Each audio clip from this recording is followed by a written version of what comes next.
Assalomu alaykum do'stlar. Kechlikinglar xayrli bo'lsin. Bugun sizlarga qaysi cho'chakni aytib bersam bo'lar? Men-chu hozir mushu dunyoviy mashhur cho'chaklar xazinasini bir oqtirib baqaya. Umoqlarim yoqtirib, onlig'idek cho'chak chiqib qolsa, ajab emas. To'xtanglar.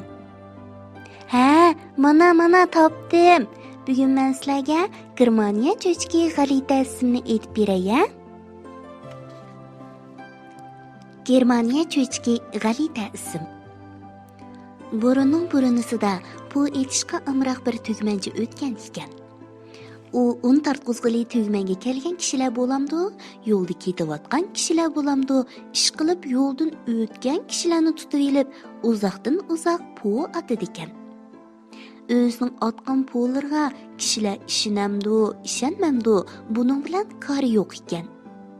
Balki boshqalar anglaslar to'xtamay pul etaveradi ekan. Bir kunlarga borganda uning po'chi degan nomi podshohning quloqiga yetibdi. Bir kuni podshoh tugmanchining eshik oldidan o'tib qopdi. "Bu kimning tugmani?" deb so'rab qopdi podshoh mulozimlardan. "Podshohim, bu yiliqi po'chi tugmanchining." "Chaqiringlar," debdi podshoh birdan qisqib qilib. "Uning qanday pul otadiganligini bir ko'rib boqay." Tugmanchi podshohning kelganligidan xushal bo'lib, og'zi quloqiga yetgan holda uydan yugurib chiqibdi. Chiqibdi-yu, odati bo'yicha o'zini bosolmay pul etishga boshlabdi. "Ey podshohi olam, mening bir qizim bor. U shalpaqildan zar yeb chiqara oladi." "Bu deganing rostmi?" "Aliylari, u rostila shalpaqildan zar yeb chiqara oladi." "Yaxshi," debdi podshoh. "Amsa mulozimlarim senga shalpaqilni yetarli yetkazib beradi. Qizing zar yeb chiqarib bersin. Agar u paxaldan zar yeb egara olmasa, kollisidan ayrildi." Podshohning gapini anglab tugmanchi qaytib turibla qopdi. Podshoh tugmanchining qizni shalpaqili dövlaklik bir uyga solatqizib, "Atatigangicha bu paxallarni zar yeb qilib egirib bo'l," deb buyruq qildi. Podshoh so'zini tugitibla ketib qopdi. Bechora qiz ho'ngrab yig'lashga boshlabdi. Tuyuqsiz qizning oldida bir jin paydo bo'lib qopdi. U parpa jin ekan. Oppoq soqoli yerga so'rilib turadi ekan.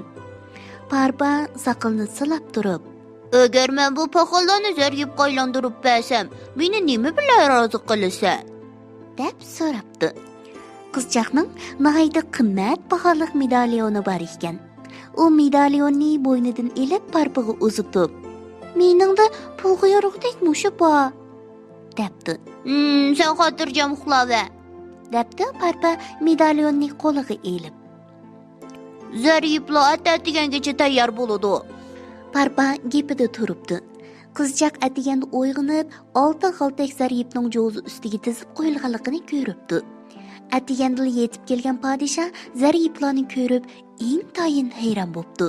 Shuningdek, xush bo'lib ketibdi.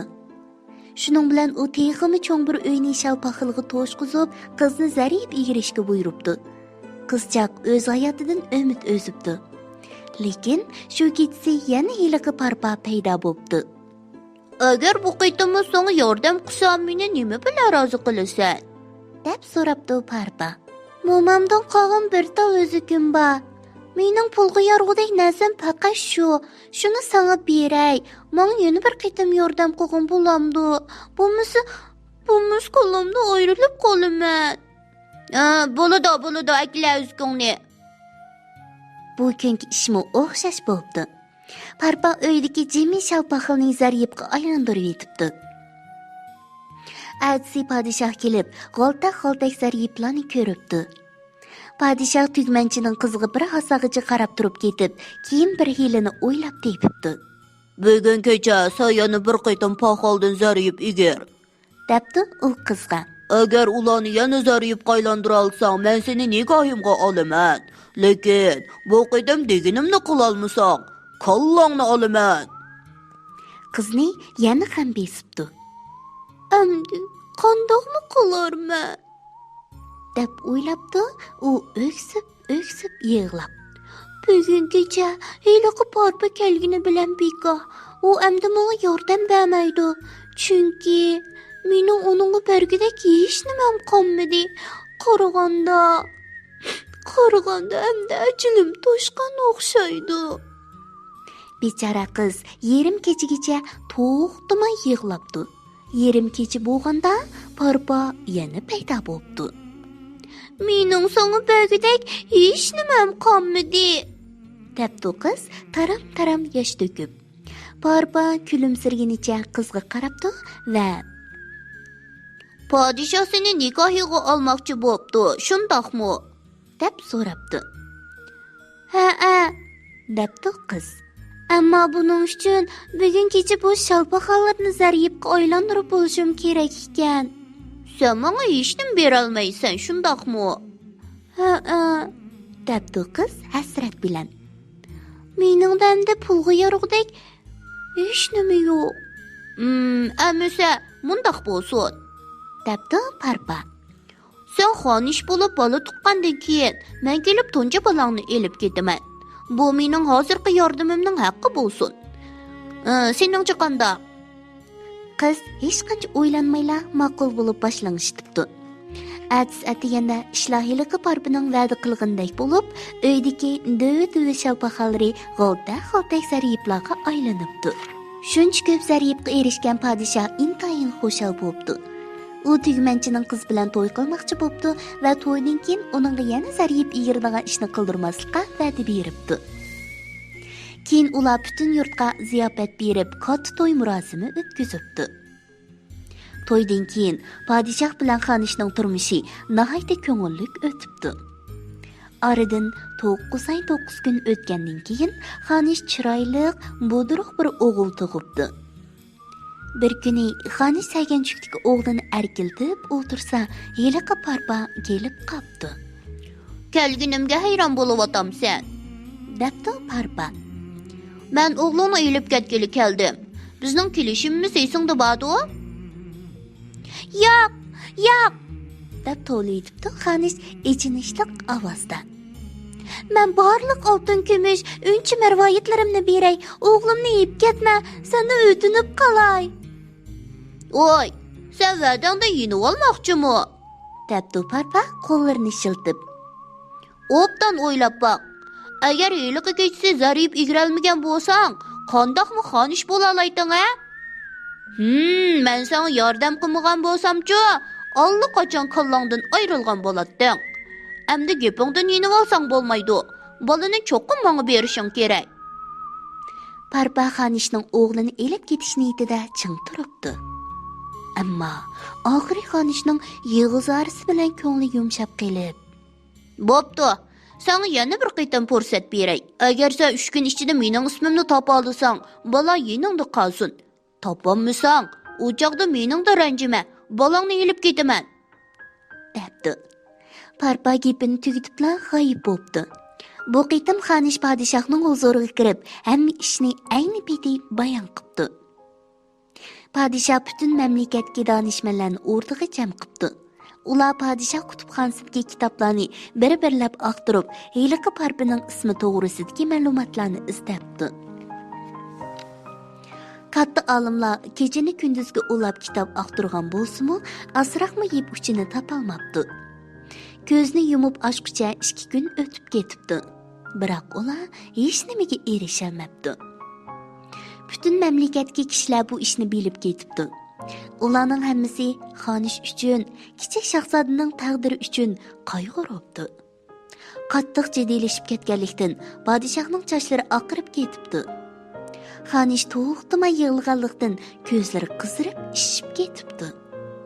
Kichik shahzoda podshohning taxt varisi, uning taqdirining yaxshi-yomon bo'lishi davlatning muqimligi uchun intayin muhim bo'lganligidan albatta shundoq bo'ldi-da. Nima qilarini bilmay besh qatgan podshoh o'rtada tipirlab yurganda bir xabarchi kirib, mundaq bir ahvolni ma'lum qildi.